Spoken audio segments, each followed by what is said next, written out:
C'est dans un contexte tout particulier que la nouvelle session de la rentrée se tient. Placée sous le thème « La rentrée scolaire et académique 2020-2021, enjeux et défis à l'heure du Covid-19 ». Les journées d'action citoyenne ont été lancées ce samedi au palais du 15 janvier. À l'entame de ses propos, le patron en charge du ministère de l'Enseignement supérieur, de la Recherche et de l'Innovation qui est concerné par ces lancements dans son volet académique, a tenu à faire une rétrospective sur l'année qui s'épuise. L'organisation de cette journée d'action citoyenne ayant pour thème principal la rentrée scolaire et académique 2020-2021, enjeux et défis à l'ère de Covid-19, et l'occasion toute indiquée pour jeter un regard rétrospectif sur l'année scolaire et académique 2019-2020 et mieux préparer l'année scolaire et universitaire 2020-2021.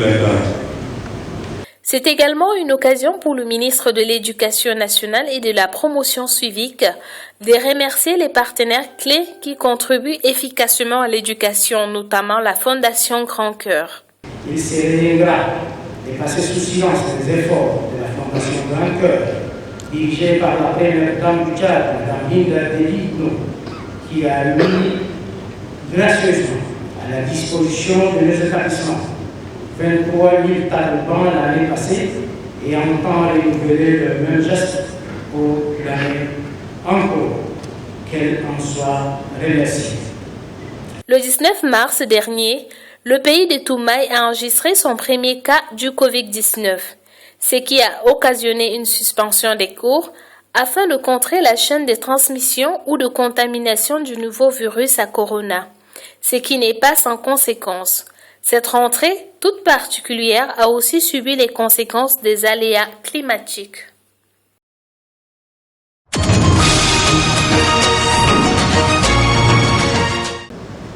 Au moment où s'annonce la rentrée scolaire 2020-2021, je voudrais, au nom du maréchal du Tchad, Idriss Déby Itno, président de la République, chef de l'État, partager avec toute la communauté éducative nos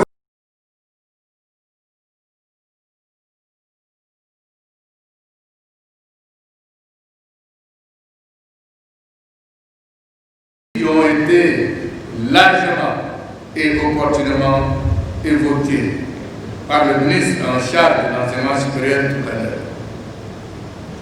Comme vous le savez si bien, notre premier défi, le défi brûlant et urgent, c'est l'assainissement du cadre physique de nos structures éducatives qui sont pour la plupart inondées ou envahies par les airs.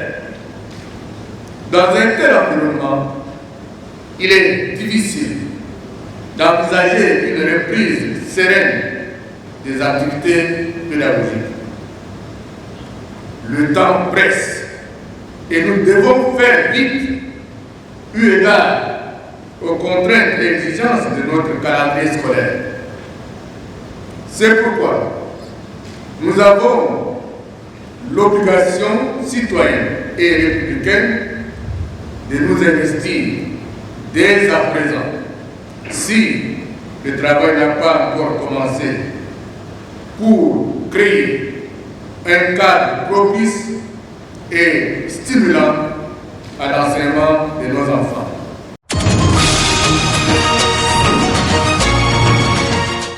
La Covid-19 est là et la Fédération tchadienne de football, en organisant cette compétition U15, souhaite mettre d'abord l'accent sur le respect des mesures barrières. Les matériels de protection placés devant les salles de regroupement des 6 équipes en compétition en sont les preuves. Nous sommes en train d'organiser cette compétition dans un contexte un peu particulier. Je voulais parler de la Covid-19 et il fallait que dans ce contexte, nous maîtrisons toutes les mesures barrières pour pouvoir assurer la sécurité sanitaire de ces poulains. À l'intérieur des salles de regroupement, la lecture est toute autre à propos des mesures barrières. La distanciation physique ou encore le port du masque est relégué au second rang. Le risque d'attraper une maladie pèse sur ces jeunes footballeurs comme une épée de Damoclès. Un témoignage, ce jeune footballeur de la province du Tandilé s'exprime. Je pense qu'après le match, nous avons beaucoup de malades qui sont là. Dans mon équipe, j'ai 2-3 joueurs qui sont tombés malades. Depuis qu'après le match, on n'a pas une personne qui ait même visité les équipes. Ils sont là malades, mais je ne sais pas, ils n'ont pas mis à disposition de médecins pour les joueurs ou bien pour les équipes. On ne sait pas. Mais en principe, après le match, le médecin devrait aller visiter les équipes pour leur santé. Si le football se joue dans un corps sain, il est important de mettre les bouchées doubles sur l'aspect sanitaire afin de permettre à la première édition du championnat national de football U15 d'être une réussite.